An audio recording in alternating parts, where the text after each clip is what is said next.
Good morning, friends. I am Dhruv and you are watching Learn with Dhruv.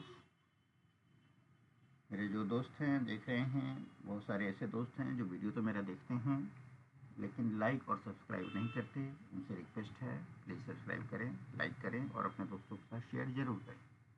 आइए आगे बढ़ते हैं accounts की क्लास में।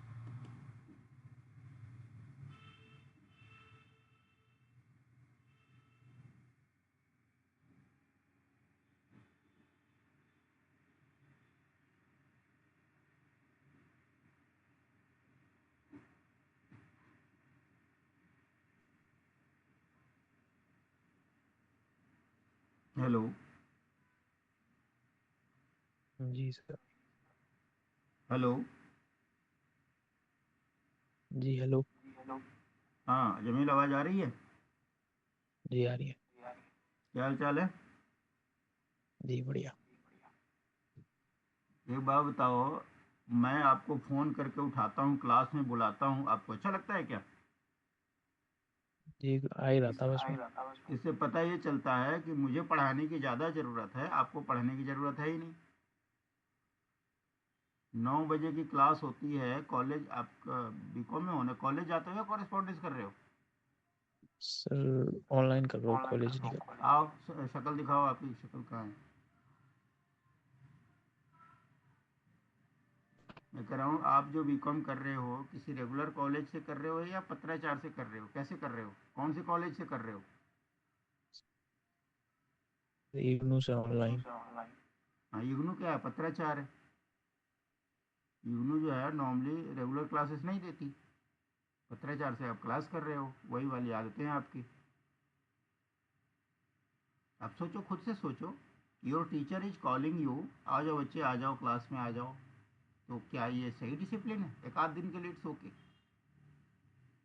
आपको 8:55 पे हाजिर होना है क्लास में, ठीक है? 8:55 से 9:05 ये 10 मिनट का बफर जोन है। अगर मैं नहीं आऊँगा, मान लो मेरे को ऑफ करना है, मैं क्लास आज नहीं लेना चाहता, तो मैं आपको मैसेज डाल दूंगा, आज मैं अवेलेबल नहीं हूँ, किसी और दिन पढ़ेंगे। ये मेरा काम होगा। आप अगर नहीं भी ज्वाइन करना चाहते किसी भी रीजन से, मुझे कोई एतराज़ नहीं है, सबका अपना अपना रूटीन होता है। कई बार कहीं जाना पड़ सकता है आपको, या ड्यू टू एनी रीजन, आप मुझे अपडेट करेंगे। 8 बज के मतलब 9 बजे से पहले मुझे अपडेट कर देंगे। एक व्हाट्सअप डाल दीजिए, sorry sir, I am not able to join my class today, but my making call to you to join the class does not look fair. ठीक है बच्चे, ध्यान रखिए, इस चीज़ का ध्यान रखिए। ये छोटी छोटी चीज़ें हैं, but this makes you discipline. चलो, ये तो हो गया। अब हमने क्लास ज्वाइन कर लिया है, आज हम आगे बढ़ेंगे। आज तारीख हो गई आपकी 24 तारीख हो गई।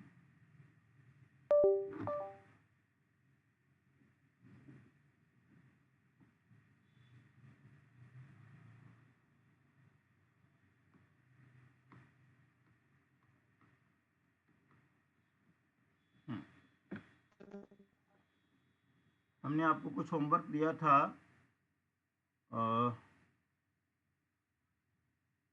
इसका होमवर्क बीआरबी का दिया था, बैंक रिसीट वाउचर के। आपको होमवर्क दिए थे, या बनाकर लाए हैं? सर भेज रहा हूँ। ओके।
अच्छा, ये जो आपने 5 एग्जाम्पल्स बनाए हैं ये तो मुझे दिख गए।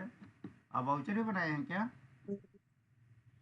जी सर, वो भेज रहा अच्छा, ओके, भेजिए, आज इसी को डिस्कस करते हैं।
डन हो गया?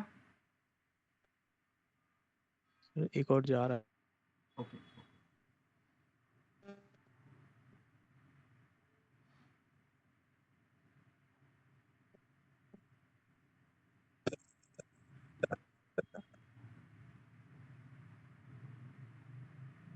सर हो गया। अच्छा, अब ये 5वां आ रहा है, 5वां मैं डाउनलोड कर रहा हूँ, फिर तो समझेंगे। ओके, तो पहला अपन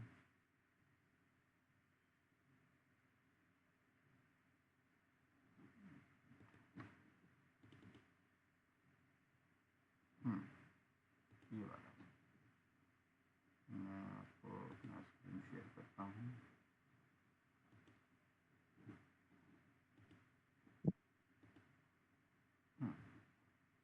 ये आपका एग्जाम्पल जो है आपके स्क्रीन पे दिख रहा है।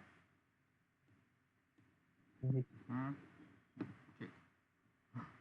जी आपका जी। वीडियो ऑन करो, आपका वीडियो ऑन करो। I need to see you. आपको क्या समझ में आता है नहीं आता, हमें ना फेस एक्सप्रेशन से कुछ पता चलता है। ओके, तो आपने पहला एग्जाम्पल बनाया, interest is received from HDFC bank for the savings account हुइज number is so and so on so and सो। ठीक, चलो एग्जाम्पल के पॉइंट ऑफ व्यू से आपने ठीक बनाया। इसमें जो एक आध कमियां हैं मैं आपको बता देता हूँ। आम तौर पे जब कोई बिजनेस का अकाउंट खुलता है बैंक में तो वह सेविंग अकाउंट नहीं होता, ठीक है, वह करंट अकाउंट होता है। आपने जो पैसा जमा कराया, ब्याज का पैसा जो बैंक ने दिया, वो सेविंग में दे रहा है, लेकिन इसमें एक्सेप्शन है, वो भी आपको बता देता हूँ। तो चलो मैं थोड़ी देर के लिए ना अलग चीज़ बता देता हूँ, इसी पर आया है तो आपको बता देता हूँ, आपकी जानकारी में रहेगा। देखो, एक मैं अब अपनी स्क्रीन दिखा रहा हूँ आपको। देखो, थोड़ा बैंक अकाउंट को समझते हैं। अकाउंट को समझते हैं। एक आपका होता है सेविंग्स अकाउंट, इसको हिंदी में बचत खाता कहते हैं। ये आप जानते हैं, ये बेसिकली इंडिविजुअल्स के लिए होता है। जैसे मैं हूँ, मेरा एक बचत खाता होगा, आपको किसी का भी बचत खाता होता है। नॉर्मली हम लोग बैंक में खाता खोलते हैं, उसको बचत खाता कहते हैं। अपन वो अकाउंट दो चार पढ़ लेते हैं जो हमें यूज होने वाले हैं। तो सेविंग अकाउंट किसका होता है? इंडिविजुअल का होता है। जब हम बिजनेस की बात करते हैं, ABC ट्रेवल्स, ABC इंटरप्राइजेज, कोई भी, उसका करंट अकाउंट खुलता है, ठीक है। इसको बोलते हैं चालू खाता, बोलते हैं हिंदी, चालू खाता बोलते हैं। ये जो बनता है ये किसी फर्म का बनता है या कंपनी का बनता है या किसी भी इस्टेब्लिशमेंट का बनता है। इस्टेब्लिशमेंट समझ सकते हो, कोई भी ऐसी संस्था जो बिजनेस करती है उसका करेंट अकाउंट खुलता है। तो आपके माइंड में क्या जाना चाहिए कि जब भी कोई बिजनेस हाउस है, कोई बिजनेस अकाउंट है, तो उसका करेंट अकाउंट ही खुलता है, ये जरूरी है। पहली चीज। एक चीज और आती है, कभी कभी जब आप अकाउंट्स बनाओगे किसी सोसाइटी का, जैसे ये तो हो गया बिजनेस का, जब आप किसी सोसाइटी का बनाओगे अकाउंट्स, सोसाइटी कह लो, एनजीओ कह लो, ट्रस्ट कह लो, ये जो नॉन प्रॉफिट मेकिंग ऑर्गेनाइजेशंस जो होती हैं, इनका सेविंग्स अकाउंट भी खुलता है। कुछ बैंकों में ऐसा रूल है, अगर आप सोसाइटी का अकाउंट खोलने जाओगे तो आप सेविंग अकाउंट खुलवा सकते हो। तो माइंड में क्या रखना है, अगर कमर्शियल फर्म है, कंपनी है, कोई ऐसी चीज़ है, प्रॉफिट मेकिंग ऑर्गेनाइजेशन है, इसका बैंक में जब वो जाएंगे तो उनका करेंट अकाउंट खुलेगा। और अगर कोई सोसाइटी जाती है, कोई ट्रस्ट जाती है बैंक अकाउंट खोलने और वो चाहती है कि उसका सेविंग अकाउंट खुले, तो उसका सेविंग भी खुल जाता है। क्लियर हुआ? इसके अलावा हम लोगों को एक और की ज़रूरत पड़ सकती है, उसको बोलते हैं fixed deposit. Fixed deposit account, इसको शॉर्ट में एफडी भी बोलते हैं, कुछ लोग एफडीआर भी बोलते हैं। हमें इसकी भी ज़रूरत पड़ सकती है आगे। कंपनी में मान लो पैसा रहता है, कंपनी क्या करती है, 1 करोड़ का एफडी डाल देती है बैंक, क्योंकि जो पैसा पड़ा हुआ है ऐसे करंट अकाउंट में, करंट अकाउंट में क्या होता है, कोई ब्याज नहीं मिलता।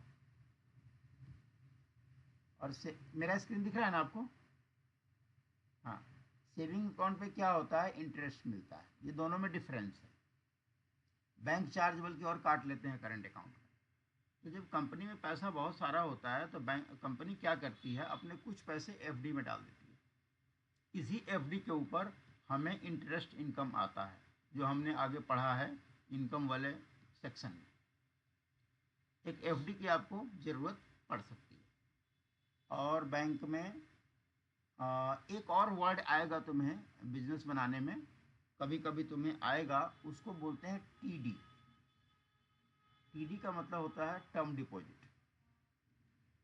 इसका दोनों समझा देता हूँ, ये आपको जो नॉलेज में रहेगा तो आगे आएगा तो आपको आश्चर्य नहीं होगा। टीडी बोलते हैं टर्म डिपॉजिट को। Term deposit it is something like FD,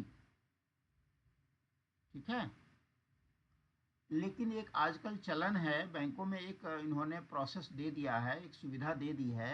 जैसे एग्जांपल देता हूँ आपको, मान लो आपके बैंक में पड़ा है मान लो 20 लाख रुपया, ठीक है। तो बैंक वाला आपको बता देता है, कहता है सर ऐसा है कि आपके खाते में मैं 2 लाख तो छोड़ देता हूँ, अब बाकी के जो 18 लाख हैं, 18 लाख का मैं टीडी कर देता हूँ। टीडी बोलते हैं या टीडीआर बोलते हैं, मतलब इसको मैं टर्म डिपॉजिट कर देता हूँ। टर्म डिपॉजिट का मतलब होता है इसको मैं अपने पास एफडी कर लेता हूँ और आपको एक टीडी नंबर दे दूंगा, टीडी नंबर दे दूंगा आपको, एक टर्म डिपॉजिट का नंबर दे दूंगा। इस पे आपको एफडी वाला ब्याज मिलता रहेगा, एफडी इंटरेस्ट रेट आपको मिलता रहेगा।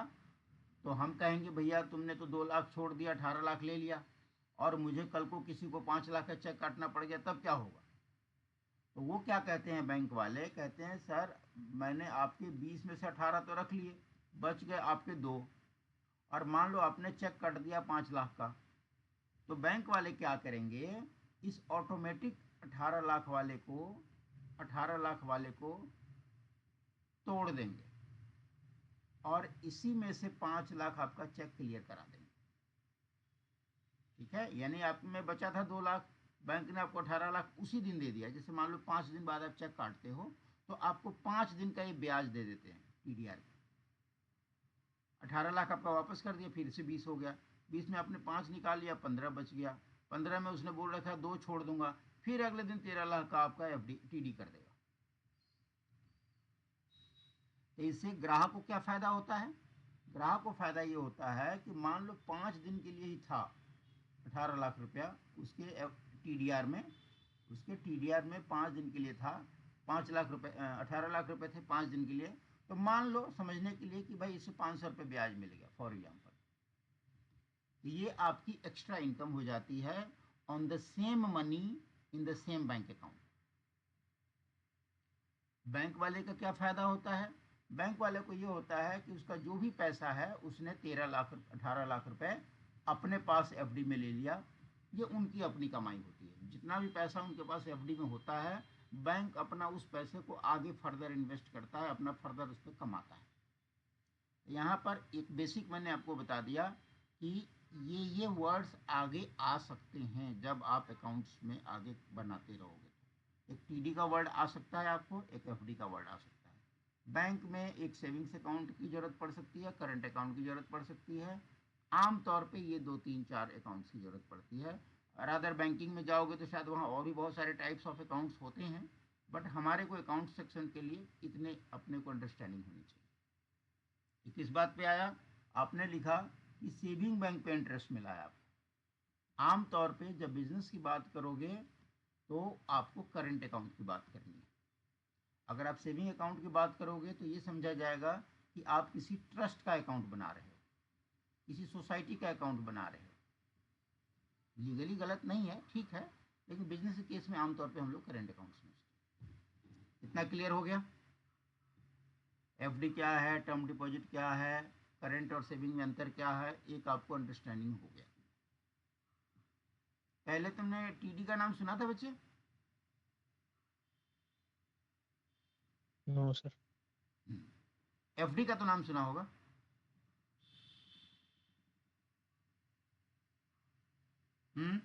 FD का नाम सुना था, फिक्स डिपॉजिट? हाँ कि ना? हाँ। FD तो हाँ फिर भी हाँ प्रचलित वर्ड है। TD एक नया वर्ड है जो होता है, कंपनियों में चलता है। चलो अब चलते हैं तुम्हारे सवाल पे। सर, एक और होता है रिकरिंग डिपॉजिट। बोलो कौन सा? Recurring deposit. हाँ, रिकरिंग डिपॉजिट होती है। रिकरिंग डिपॉजिट, रिकरिंग डिपॉजिट, ये वर्ड बना है रिकर से, यानी दोबारा, दोबारा के सेंस में होता है। दोबारा से क्या मतलब है? रिकरिंग का मतलब हर महीने जाएगा। समथिंग लाइक क्या बोलते हैं इसी SIP, something like SIP। SIP का नाम सुना है? अपने अकाउंट्स में एक बड़ा फेमस वर्ड आता है, इन्वेस्टमेंट से रिलेटेड वर्ड है, SIP, सिस्टमेटिक इन्वेस्टमेंट प्लान। ये अलग चीज़ होती है, रिकरिंग डिपॉजिट अलग चीज़ होती है। रिकरिंग का मतलब ये होता है कि आप हर महीने 5,000 डाल रहे हो। मान लो आपने 1 साल के लिए डाला, तो आपने 60,000 रुपये डाल दिए। तो बैंक का कुछ ना कुछ इंटरेस्ट रेट होता है, मान लो 8% है, 10% है, कुछ भी रेट है, उस पर आपको ब्याज जोड़ के मान लो 60 का 65,000 बना के आपको देती है। तो जो रिकरिंग डिपॉजिट होती है, आमतौर पे बिजनेस में कोई बिजनेस वाला रिकरिंग डिपॉजिट चालू करता नहीं है। ऐसा कोई अकाउंट बनाता नहीं है कि हम हर महीने 5,000 की FD करेंगे, या रिकरिंग अकाउंट ऐसा कोई खोलता नहीं है।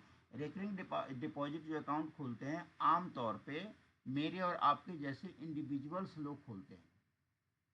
उनको लगता है कि यार जो भी नौकरी कर रहा हूँ, जो भी धंधा कर रहा हूँ, थोड़ा थोड़ा पैसा अपना बचाता रहूँ, मुझे जब 1 साल 2 साल 5 साल के बाद निकालूंगा तो मेरे 4 पैसे जुड़ जाएंगे।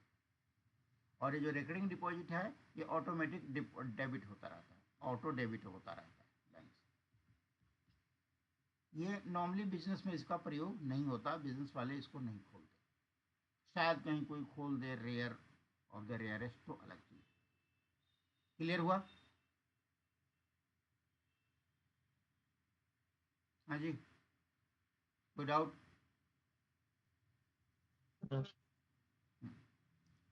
अब अपन चलते हैं अपने इस पे, आपने जो होमवर्क बनाया इस पे चलते हैं।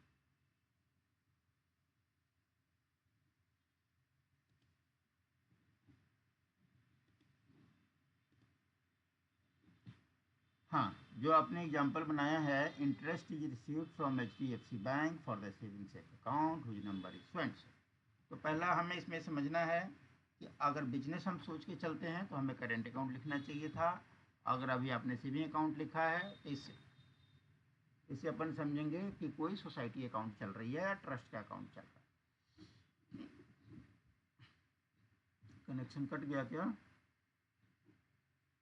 हेलो, आवाज आ रही है? जी जब भी तुम्हारा जी कनेक्शन कट गया था।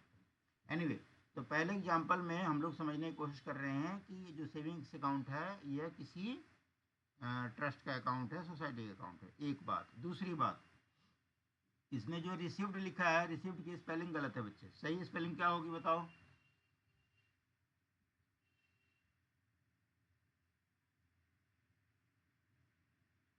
सही स्पेलिंग मालूम? आप कहीं लिख लो अपने कॉपी में, RECEI होता है। रुको मैं लिख देता हूँ ये।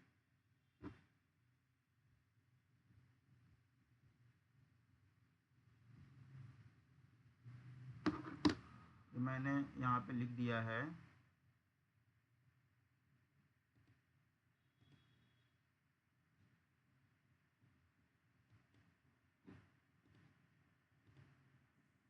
ये देखो, रिसिप्ट की स्पेलिंग ये होती है RECEIVED। और अगर आप अपना इनकम वाला चैप्टर याद करोगे, इनकम वाला सेशन अपना, तो उसमें जितने भी मैंने इनकम के हेड बनाए हैं सब में रिसिप्ट रिसिप्ट लिखा था। तो उसमें ये वाली स्पेलिंग लिखी थी। तो चाहो रिवाइंड करके देख लेना और आगे से अपनी स्पेलिंग आप इसको सही रखो। दूसरा, एक चीज़ और आपने वाउचर में बनाया, debit bank account, credit interest account. आपने लिखा है डेबिट बैंक क्रेडिट इंटरेस्ट, 200 रुपये जो भी अमाउंट आपने लिखा है। इस पूरे प्रोसेस में छोटी छोटी क्या गलती है बता सकते हो?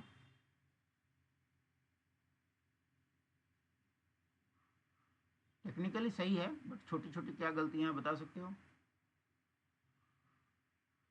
नहीं, नहीं बता सकते हो। मैं बताता हूँ आपको। आपको पहले भी बताया था और अभी दोबारा बता रहा हूँ। कभी भी बैंक अकाउंट मत लिखो, ये तुम्हारी किताबी भाषा चल रही है। आप यहाँ पर बैंक का नाम लिखेंगे क्योंकि बैंक आपका HDFC बैंक अकाउंट है। कोशिश करो HDFC बैंक -234 जो अकाउंट का नंबर है वो भी डाल दो।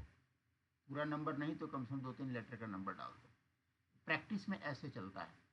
डेबिट HDFC बैंक 234 अकाउंट, और क्रेडिट में इंटरेस्ट आपने लिखा। अब इंटरेस्ट रिसीव्ड है कि पेड है?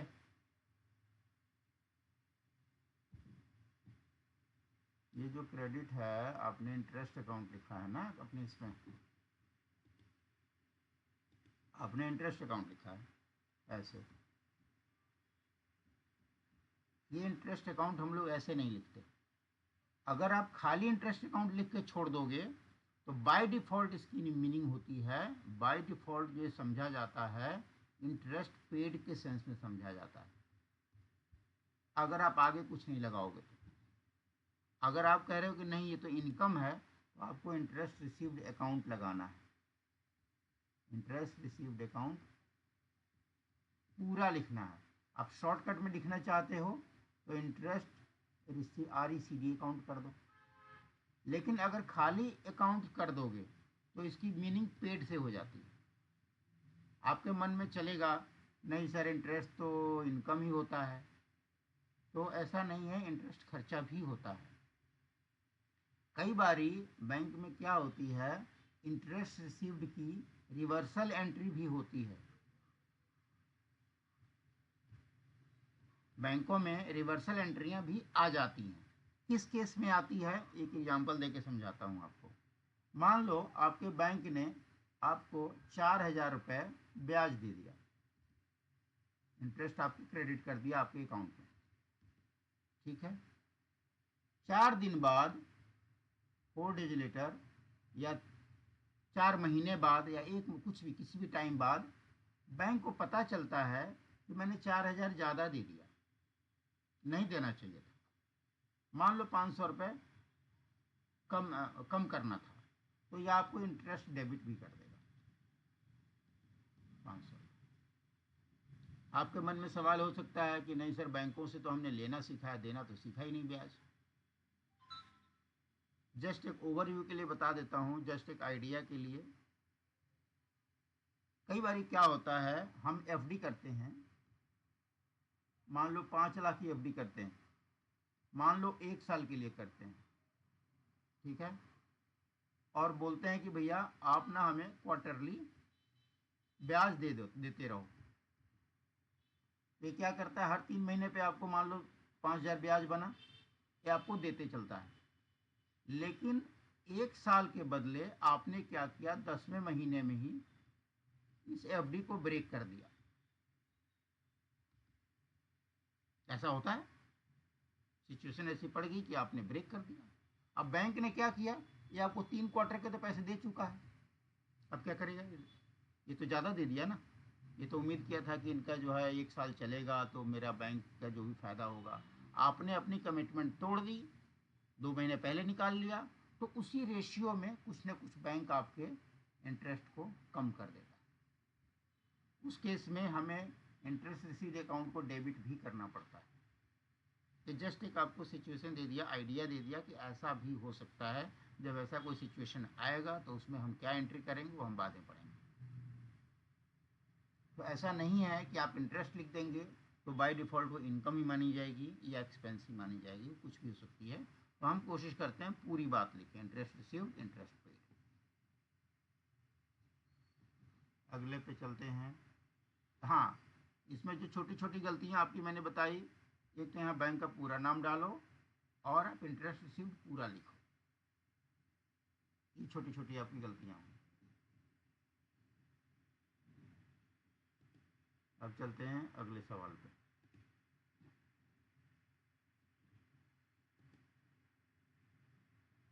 पहले एग्जाम्पल में जो हमने समझा, इसमें कोई सवाल तो नहीं आपको, इसमें कोई डाउट तो नहीं? हेलो,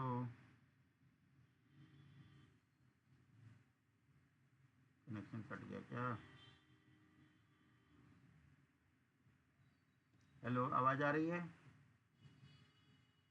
जी आ रही मैं है। कह रहा हूँ जमील, पहले एग्जाम्पल में कोई क्वेश्चन तो नहीं आपको? आगे बढ़ूँ?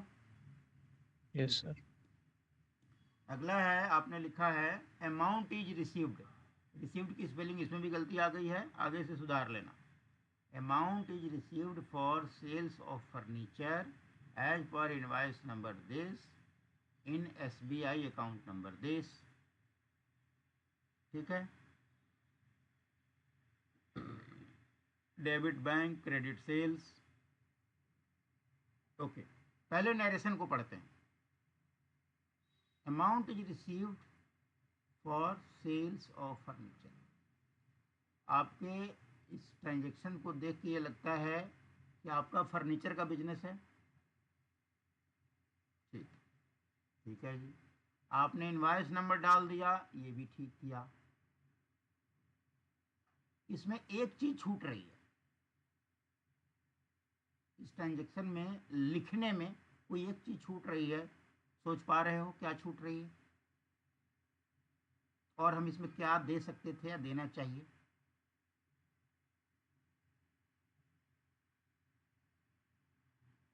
चलो मैं बताता हूँ। आपने SBI अकाउंट नंबर दे दिया, अच्छा किया, ठीक है। SBI का हमारा हो सकता है 3-4 अकाउंट हो, तो मैंने इस अकाउंट में पैसा जमा किया। आपने इसमें ये नहीं क्लियर किया कि जो बैंक में पैसे जमा हुए वो चेक से हुए, ऑनलाइन हुए, कि कैश जमा हुए, कैसे जमा हुए, ये इसमें क्लियर नहीं हो रहा। बिकॉज आपने डेबिट बैंक कर दिया और क्रेडिट सेल्स कर दिया।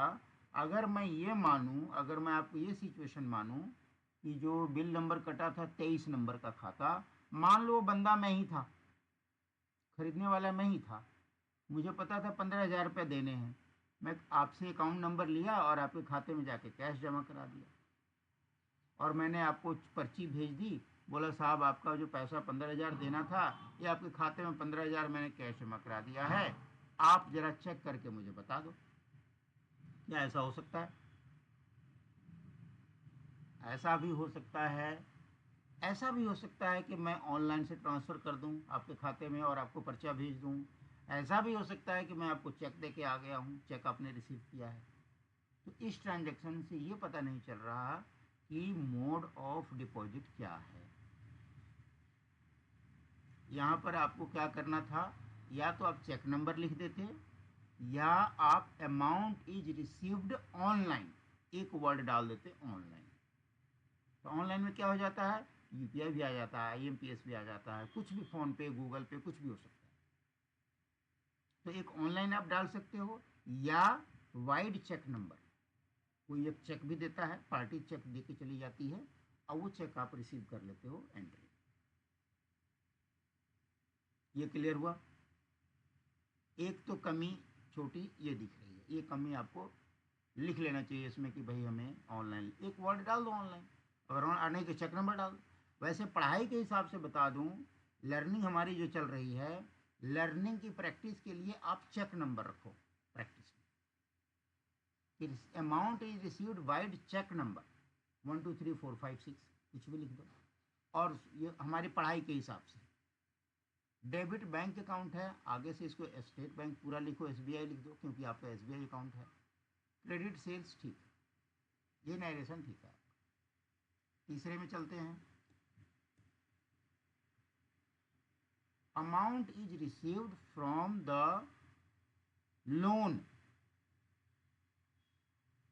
अमाउंट थोड़ा अंग्रेजी इसमें कमजोर है, अंग्रेजी थोड़ी गलती लग रही है, ये मैं सुधार कर देता हूँ आपको। Amount is received from the loan taken from HDFC bank for purchasing a vehicle as per loan number is this. ठीक है, इसको पढ़ के ये समझ में आ रहा है कि आपने लोन पे कोई गाड़ी खरीदी है, राइट। आपने कोई गाड़ी खरीदी है जो कि लोन पे खरीदी है। थोड़ा सा इंग्लिश इसको हम सुधार कर सकते हैं, वो मैं लिख देता हूँ आपको। और उसका लोन अकाउंट नंबर ये है, और डेबिट बैंक हो रहा है और क्रेडिट कार लोन हो रहा है। ठीक है जी। थ्योरी के हिसाब से, किताब की भाषा से एक बार कोई ट्रांजैक्शन चल जाए शायद, प्रैक्टिकल के हिसाब से ट्रांजैक्शन गलत है। क्यों गलत है ये मैं आपको समझाता हूँ,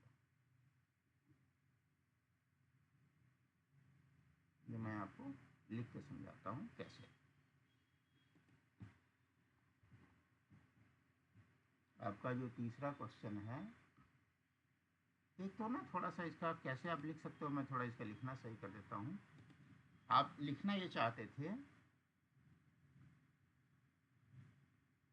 अमाउंट रिसीव्ड फॉर रुपीज़, आप ये बात लिखना चाहते थे, थोड़ा आपने अपने हिसाब से लिखा है, उसको थोड़ा सुधार कर सकते हैं हम लोग। 10 lakhs, amount received for rupees 10 lakhs from, कौन से बैंक से लिया था, HDFC bank, from HDFC bank as car loan. Amount received for rupees 10 lakhs from HDFC bank as car loan vide. अच्छा, आपकी ट्रांजेक्शन देख के ये लगता है कि वो पैसा आपके बैंक में आ गया है। ठीक है, एज कार लोन, एक मिनट को थोड़ा सुधार कर दूं, एज कार लोन, हाँ, amount received for rupees 10 lakhs from HDFC bank as car loan, bracket में लिख दो car loan account number.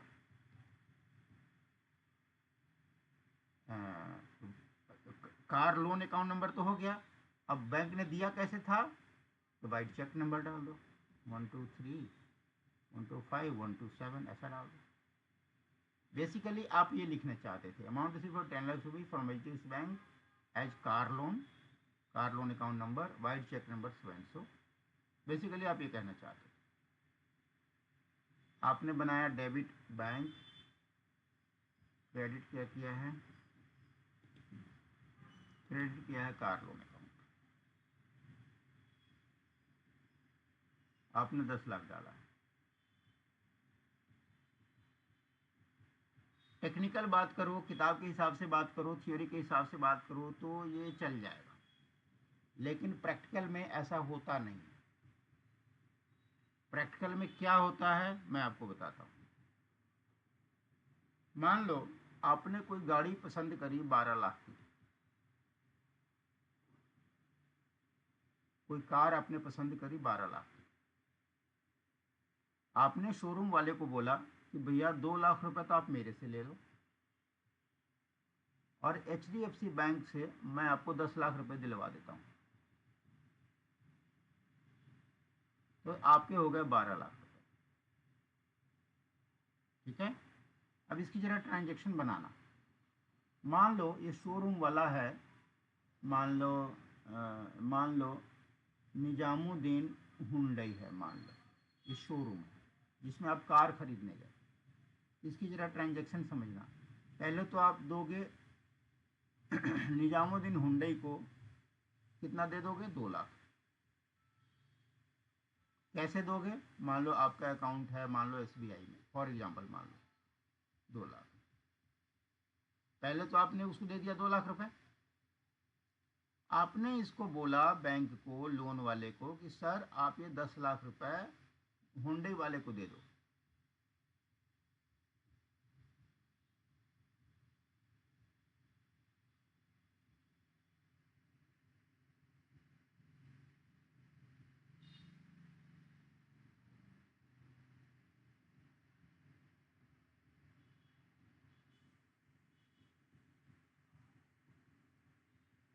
Hello, आपको स्क्रीन दिख रहा है? जी। हाँ, मैं आपको बता रहा था कि 12 लाख की गाड़ी में 2 लाख तो आप पहले दे के आ गए, और 10 लाख रुपए आपने HDFC से जो कार लोन लिया है इसको बोला कि भैया आप ये शोरूम वाले को 10 लाख दे दीजिए, आपकी EMI मैं भर दूंगा। जैसे ये पैसा उसको पहुंचता है शोरूम को, वो बंदा आपकी गाड़ी निकाल देता है। तीसरे में आप क्या एंट्री करोगे, डेबिट कार अकाउंट, और क्रेडिट निजामुद्दीन हुंडई 12 लाख। कुछ कुछ ट्रांजैक्शन ऐसे ही चलती है।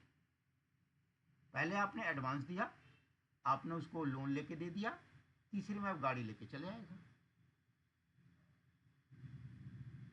तो इस पूरे प्रोसेस में आपको क्या बताना चाहा कि कोई भी कार का लोन अकाउंट आपके बैंक में डिपॉजिट नहीं होता है। Not in bank. हमारे बैंक में पैसा नहीं आता, कभी भी नहीं आता।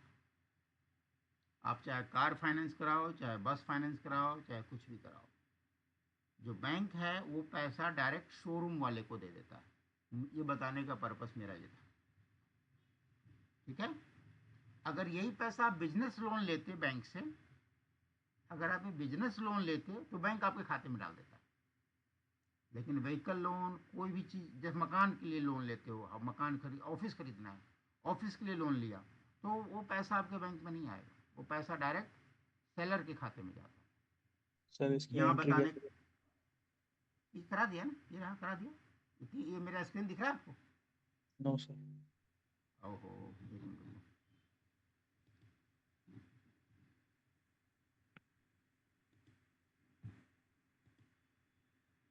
हाँ, ये देखो, ये मेरा स्क्रीन आ गया नोटपैड वाला। अच्छा, ये नहीं दिख रहा था, ये मैं आपको समझा रहा था, बोलना चाहिए था बीच में। देखो, पहले मैंने आपके क्वेश्चन को लिखा है, amount received for ₹10 lakhs from HDFC bank as car loan, bracket में car loan account number, vide cheque number. आप ये लिखना चाहते थे, जो कि आप अपनी अंग्रेजी बनाए थे, उसको थोड़ा बेहतर करके आप ऐसा लिख सकते हैं। आपने बनाया debit bank credit car loan 10 lakh. तो ये थियोरी में एक बार को चल जाएगी, बट ये प्रैक्टिस में ऐसा नहीं होता। प्रैक्टिस में कभी भी जब आप कार के लिए लोन लेने जाते हो, तो बैंक वो पैसा आपके बैंक में नहीं देता, वो पैसा देता है आपके शोरूम को। शोरूम में मैंने एक एग्जांपल दिया, ये मैं थोड़ा एक्सप्लेन कर दूं दोबारा। मान लो शोरूम का नाम है निजामुद्दीन हुंडई। ठीक है, यहाँ पे आप कार लेने गए,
हाँ जी, ये स्क्रीन आ रही है आपके सामने?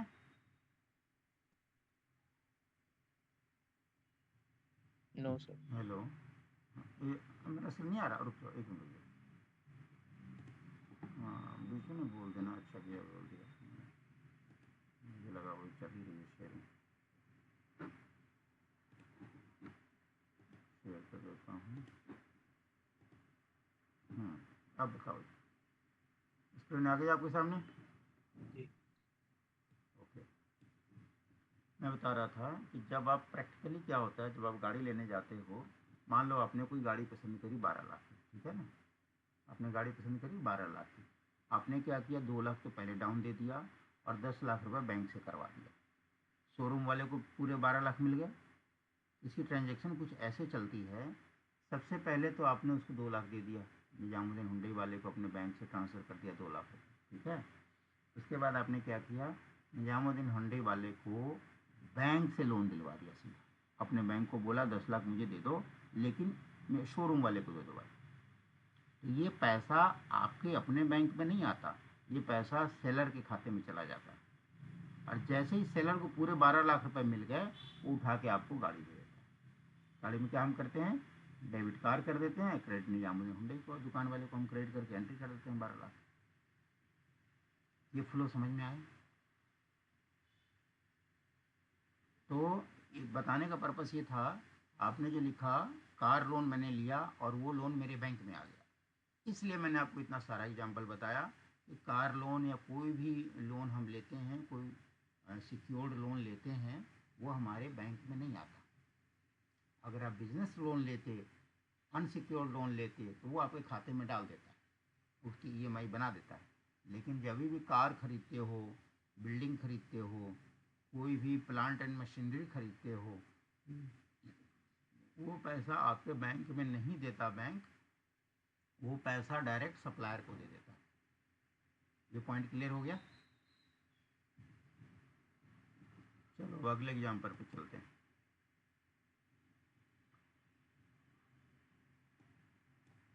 चौथा है आपका amount received from debtor Rakesh for clearing his account for purchasing goods as per bill number 62। चलो आपने अंडरस्टैंड जो भी लिखा, मोटा मोटा उसका मीनिंग क्लियर हुआ कि भाई ठीक है, पैसा बकाया था, ये आपने पैसा रुको मैं ये स्क्रीन भी शेयर करता हूँ ना, तभी तो समझाने में भी रहेगा। ये स्क्रीन भी शेयर कर देता हूँ आपके सामने। ये आपका ये राइटिंग है, amount received from debtor Rakesh for his clearing account. जो भी माल खरीदा था अपना अकाउंट क्लियर करने आया और उसने 20,000 रुपये दे दिए, यही बात है ना? अब आप देखो इसमें क्या गलती है, आपने से बताओ, मैं तो बता ही दूंगा, पहले तुम बताओ इसमें ट्रांजेक्शन में क्या गलती है। इंग्लिश छोड़ दो, नरेशन जो आपने लिखा ठीक है, ये नीचे जो ट्रांजेक्शन डेबिट कार्ड लिखा है, इसमें हम और क्या सुधार कर सकते थे? सर उस बंदे का नाम लिख सकते थे। Yes, good. और दूसरा?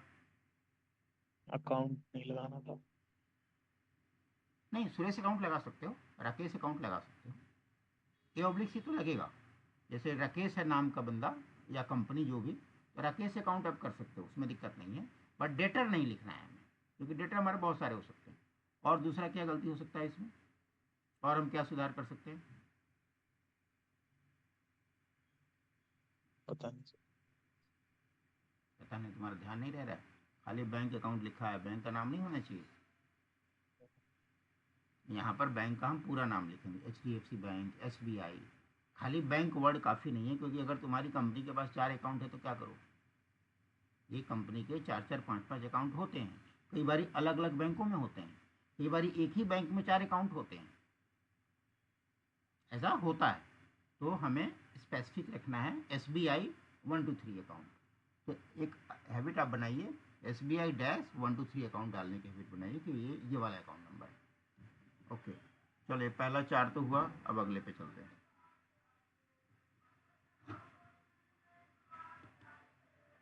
ये वाला है ना ऑडिट फीस, ये वाला है क्या? हाँ ये वाला है।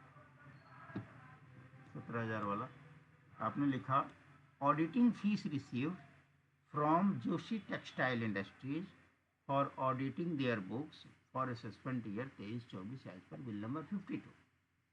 ठीक है, बिल्कुल ठीक है, नरेशन में कोई दिक्कत नहीं है। लेकिन यहाँ पर ये समझ में आ रहा है कि आपका जो बिजनेस है वह सीए वाला ऑफिस है, आप एक चार्टर अकाउंटेंट हो, राइट? आप किसी चार्टर अकाउंटेंट का बुक्स बना रहे हो, कहने का मतलब, मैं सही समझ रहा हूँ? जी। Okay. Debit bank account, credit professional fees receipt account 17,000। ठीक है भाई, इसमें हम बैंक अकाउंट सही कर सकते हैं, पीएनबी लिख देंगे। दूसरा प्रोफेशनल फीस रिसिप्ट अकाउंट है, ये भी ठीक है, इसमें भी कोई दिक्कत नहीं है। तो ये आपने नरेशन बनाया, अलग अलग बिजनेसेस का अलग अलग आपने ट्रांजैक्शन बनाया। ठीक है, अभी तक के हिसाब से आपने ठीक बनाया, जो हमने पढ़ा वो ठीक बनाया। इसमें ध्यान ये रखना है, अब इसमें थोड़ा एक स्टेप और आगे चलो। आगे क्या चलना है, आगे से जब आप कुछ ऐसा एग्जाम्पल बनाते हो, 5 ट्रांजेक्शन फिलहाल आप बना रहे हो, 5 ट्रांजेक्शन बना रहे हो, ये 5 ट्रांजेक्शन आप कोशिश करोगे किसी भी एक बिजनेस को माइंड में रखें। समझ आई बात? आज जो आपने 5 एग्जाम्पल दिए, पांचों 5 तरह के बिजनेस का एग्जाम्पल दिया। कभी आप सीए का अकाउंट बना रहे हो, कभी आप बिजनेस वाले बस वाले का बना रहे हो, कभी आप किसी का, बनाना गुनाह नहीं है, आप बना सकते हो, कोई इशू नहीं है। लेकिन अपनी प्रैक्टिस के लिए, अपनी पढ़ाई की प्रैक्टिस के लिए आगे से जो आप बनाएंगे, कोई भी एक बिजनेस मन में सोच लेना और उसी के अकाउंट के चारों पांचों वाउचर होने चाहिए। क्लियर हो गया? कोई भी आप बिजनेस सोच लो, किताब बेचो, चाहे आप सीए का अकाउंट्स बनाओ, चाहे कुछ भी करो, बट एक ही बिजनेस के 5 ट्रांजेक्शन होने चाहिए। फिर उसमें स्पेसिफिक हम लोग चलेंगे कि ठीक है, हमने ये बिजनेस सोचा, तो इसमें अगर हम इस ट्रांजेक्शन को लेते हैं तो हमारी क्या ट्रीटमेंट होनी चाहिए इस ट्रांजेक्शन के प्रति। ठीक है जी, अब चलते हैं थोड़ा आपके वाउचर्स पे जो आपने बनाए हैं। पहला था आपका इंटरेस्ट रिसीव फ्रॉम बैंक, इसका कौन सा है?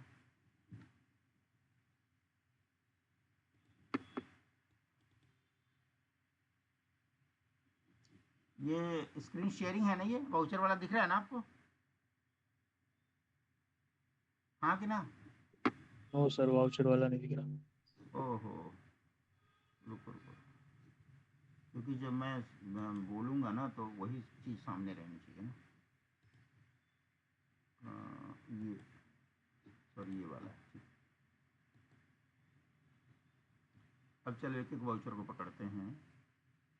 पहला वाउचर था हमारा ये वाला, इंटरेस्ट वाला था।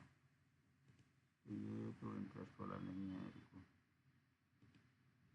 इंटरेस्ट, इंटरेस्ट, हाँ ये आया। आपको इंटरेस्ट वाला वाउचर दिख रहा है? 12,000 वाला मेरे स्क्रीन पे दिख रहा है जी। इसको समझते हैं। इसमें हमारा सवाल कहता है interest received from HDFC bank, receiving account लिख दिया, कोई बात नहीं। अब इसको आपने प्रैक्टिकली जो वाउचर बनाया, आपने लिखा कि भैया जॉली इंडस्ट्रीज का है, ठीक है, जॉली का जे बड़ा, इंडस्ट्रीज का आई बड़ा, आपने यहाँ पे सुधार कर लिया, ये ठीक किया। डेट आपने डाला, ठीक किया, कोई दिक्कत नहीं। बैंक अकाउंट 12,000 12,000 12,000, इसमें एक कमी आपने छोड़ दिया, कल मैंने बताया था। देखो, डेली हम लोग कुछ ना कुछ थोड़ा थोड़ा चेंज कर रहे हैं, थोड़ा थोड़ा सुधार कर रहे हैं, रोज़ एक स्टेप ऊपर बढ़ना है। कल मैंने आपको बताया था 12 के बाद कॉमा लगाओ, जब भी नंबर डालो तो 3 जीरो के बाद एक कॉमा होना चाहिए। तो ये एक प्रैक्टिस बनाओ कि हम 12 के बाद कॉमा लगाएंगे, अगर हज़ारों में है तो। टोटल सही किया, ये सही किया, इसमें दिक्कत नहीं। बैंक अकाउंट, ये बैंक का नाम डाल देना, being interested from HDFC bank for the saving account number, narration तो आप सुधार कर लोगे, सेविंग मत लिखना, करेंट अकाउंट लिखना, ठीक है। इंटरेस्ट रिसीव्ड अकाउंट ठीक है, 12,000 ओनली, ये भी लिखा आपने, ठीक। अब जो 12,000 आपने ओनली लिखा, ये सेंटर में लिखा, इसको लेफ्ट से लिखना चाहिए था, ठीक है। जो टी शुरू कर रहे हो, ये बिल्कुल शुरू से शुरू होगा, यहाँ से शुरू होगा, बाकी आपने साइन कर दिया, बाकी ये ठीक है। छोटी छोटी एकाध क्या चीज़ हमने नोट करी, 12 में कॉमा लगा दो, 12 को थोड़ा नीचे लेफ्ट से शुरू कर लो, बाकी बैंक का नाम पूरा लिखो। कोई डाउट? अगला है आपका amount is received sales of furniture. Okay, 15,000 वाला वाउचर आपने फर्नीचर बेच के बैंक में लिया पैसा।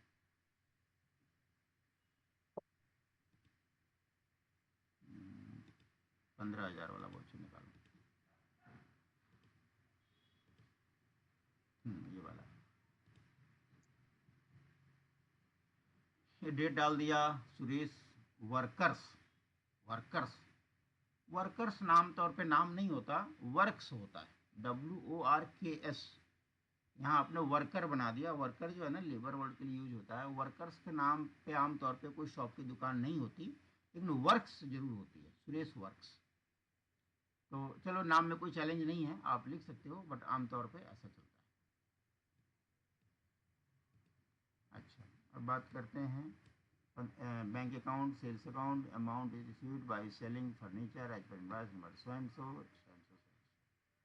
तो अब चूंकि SBI अगर मैं ऊपर ही डाल देता, बैंक अकाउंट की जगह के SBI डैश ये अकाउंट डाल देता, तो मुझे नीचे SBI डालने की ज़रूरत नहीं होती। यहाँ पे जो मिसिंग है वो चेक नंबर मिसिंग है, या IMPS लिख दोगे तो भी चलेगा। ये 15,000 ठीक है, 15,000 में कॉमा लगा देते, और यहाँ वर्ड में छोड़ दिया तुमने। इस वाउचर में आपने वर्ड्स में अमाउंट नहीं लिखा, इसमें वर्ड्स में भी लिखना है। क्लियर हुआ? हाँ जी, हेलो। हाँ, इसमें आपको वर्ड्स में भी लिखना है। ये छोटी छोटी कमियां हैं हर वाउचर में जो हम लोग नोट कर रहे हैं, इसको आगे आप बनाओगे, धीरे धीरे सुधार करना है। और सुधार आप कर भी रहे हो, ऐसा नहीं कि नहीं कर रहे हो, लेकिन एक दो चीज़ कर रहे हो, बाकी एक आध चीज़ छूट जा रही है, तो इस पर धीरे धीरे हमें काम करना है। अगला है 15,000 वाला हो गया। 15,000 के बाद है आपका 10,000 का लोन। 10 लाख है, लोन रिसीव किया आपने। 10 लाख वाला वाउचर निकालो। ये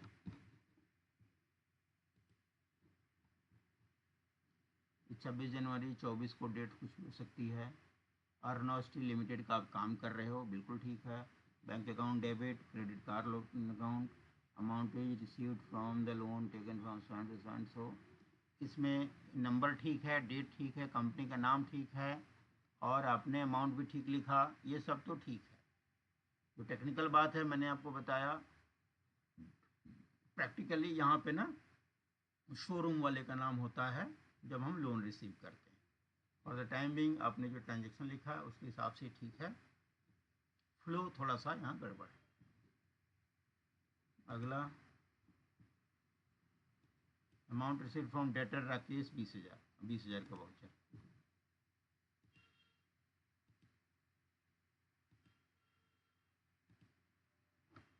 ये वाला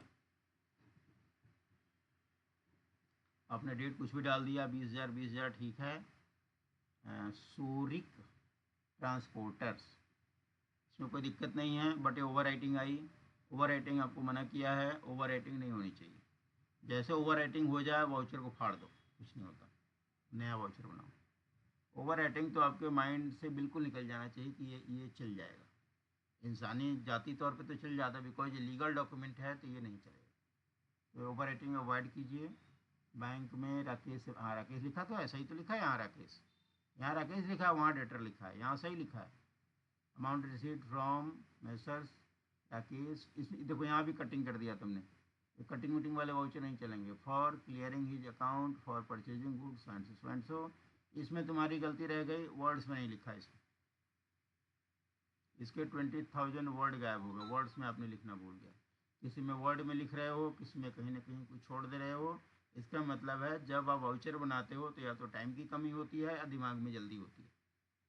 जो भी समय देते हो आधा घंटा ही देते हो, बट उस पर थोड़ा सा ध्यान से रखो, यूनिफॉर्म बनाओ।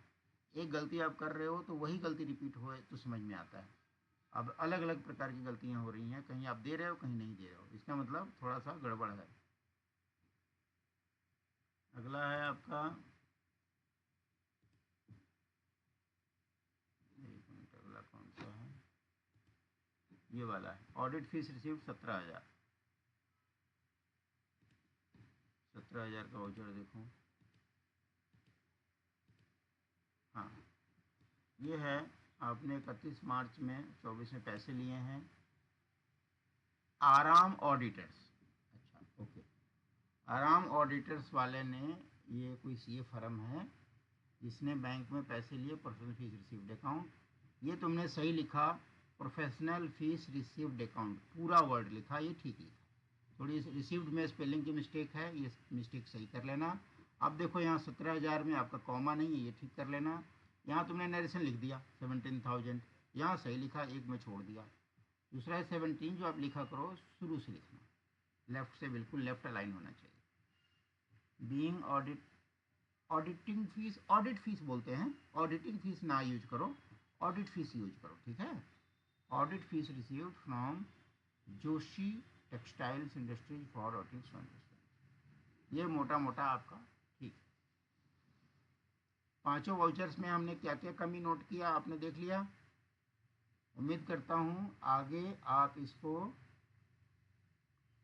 ये छोटी छोटी मिस्टेक्स नहीं करोगे, जैसे कॉमा लगाना, लेफ्ट से लिखना, कटिंग नहीं करना, बैंक का पूरा नाम लिखना, ये छोटी छोटी चीज़ें हैं, इसको आप सुधार करोगे आगे से।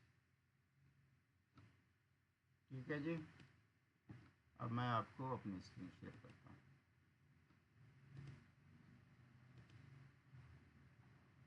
हाँ, तो ये जो आप 5 एग्जाम्पल बना कर लाए हो, एग्जाम्पल भी बना कर लाए और वाउचर भी बना कर लाए, ये आपके बीआरबी के वाउचर्स हैं।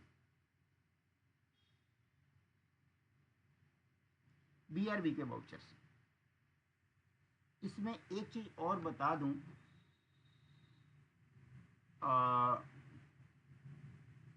ये मेरा स्क्रीन दिख रहा है आपको?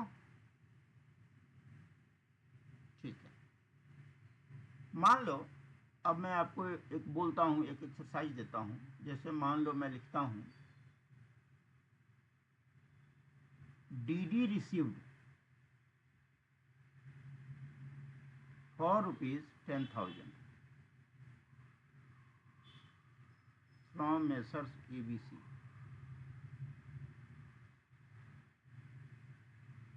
ऑन, मान लो 10 जनवरी 25। ऐसा हो सकता है? हैं जी, ऐसा हो सकता है कभी? यस कि नो? डीडी का क्या मतलब होता है?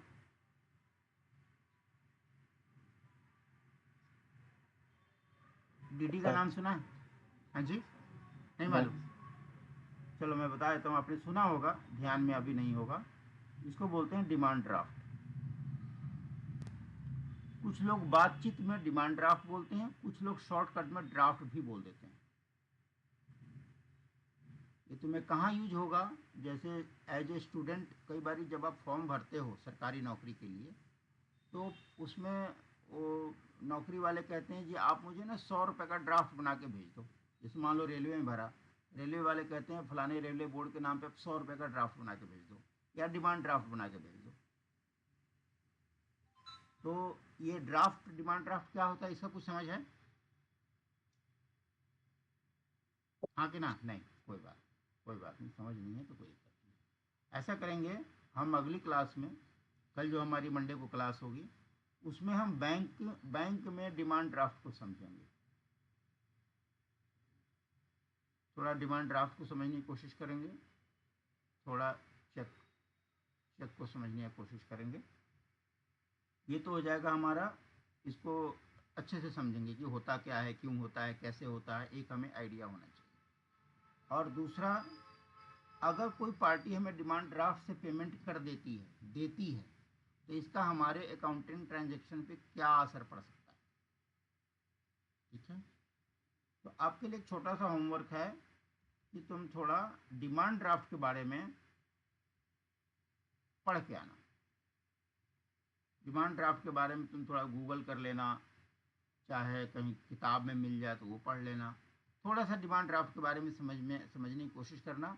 डिमांड ड्राफ्ट क्या होता है, कैसे बनता है, क्यों बनता है, इसमें क्या क्या कंडीशंस चाहिए होती हैं, एक थोड़ा सा पढ़ के आना, फिर मैं आपको एक्सप्लेन करूँगा तो आपको जल्दी समझ में आएगा।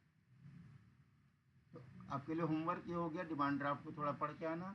हम लोग अगली क्लास में डीडी के बारे में थोड़ा डिटेल में समझेंगे, पेमेंट ले लेंगे तो क्या होता है, डीडी क्या होता है, कैसे होता है, फिर अपन चलेंगे bank payment voucher. Bank payment voucher थोड़ा सा हमारा लंबा चलेगा, इसमें बहुत सारी चीज़ें आती हैं, सारा चीज़ हम लोग कवर करेंगे। आज की क्लास में कोई डाउट है तो बताओ बच्चे। ठीक है। और दूसरा, जो पुरानी क्लासेस हैं रिवाइज कर रहे हो कि नहीं? अपने हिसाब से जब भी मौका लगे कुछ कुछ देखते रहना, क्योंकि जैसे जैसे मैं आगे बढ़ूंगा पुराने में से कोई भी टॉपिक आएगा तो मैं आपको पूछ लूँगा, और आई विल एक्सपेक्ट कि आपका आंसर यस में होना चाहिए। आप कहोगे ये पता ही नहीं है तो फिर मैं पुराने चैप्टर खोलूँगा, फिर मैं आपको एक्सप्लेन करूँगा। तो जब बीच बीच में मौका लगता रहे आप उसको रिवाइज करते रहो। क्लियर हुआ? चलो फिर मंडे मिलते हैं, और आप अपना 8:55 पे हाजिर रहो बच्चे। Late coming is not good. Okay, 5 minute से कुछ फ़र्क नहीं पड़ता, तो एक डिसिप्लिन की चीज़ें होती हैं तो आप उसको मेंटेन करिए, आपके लिए आगे के लिए अच्छा है। चलो take care, thank you, bye.